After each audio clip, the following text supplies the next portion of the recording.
Hello everyone, welcome to the IchimokuCharts.com daily analysis for the Aussie dollar US dollar FX for Monday, July the 27th. Well, another green-bodied candle today and a continuation of the uptrend. The market has been in an uptrend for quite some time since the breakout above the cloud, and we have a series of higher highs and higher lows, which means that we have a first time frame uptrend.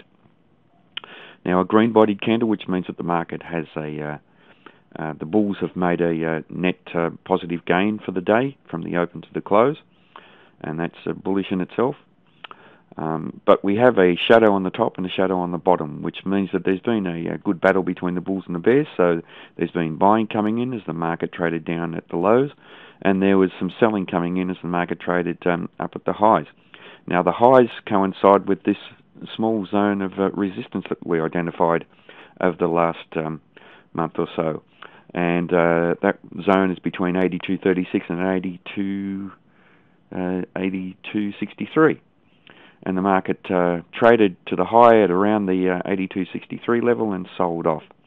Now, it didn't sell off substantially. It failed to close beyond the midpoint level of the range, which means that the bulls still have some sort of very, very weak control of this market.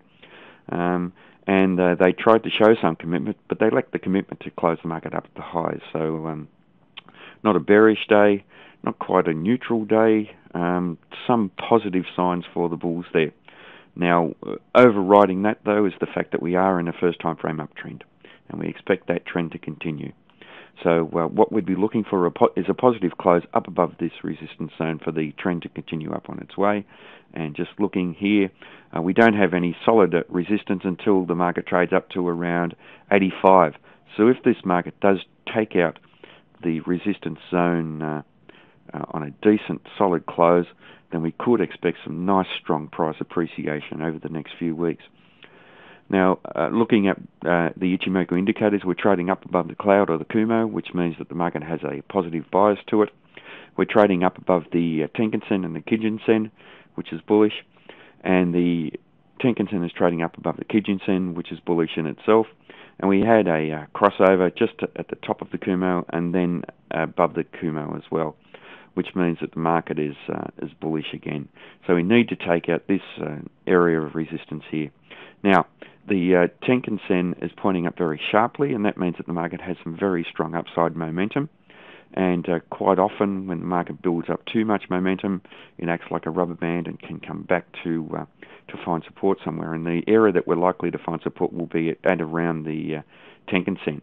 So if this market does sell off, if we can't close up above this area of resistance, then we need to look for the low to be taken out for a new first time frame downtrend to appear.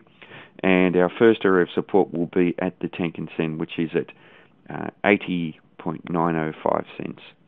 So that's the first area of support that we should be looking for. Then, failing that, we have the Kijun-sen at 79.5, and then the top of the cloud, which is just below there. So they're potential areas of support if this market does sell off. But overriding that is the fact that we are in a first time frame uptrend, and we don't have a bearish candle. So likelihood is that we will take out this resistance, although the market will need to do a bit of work to take it out.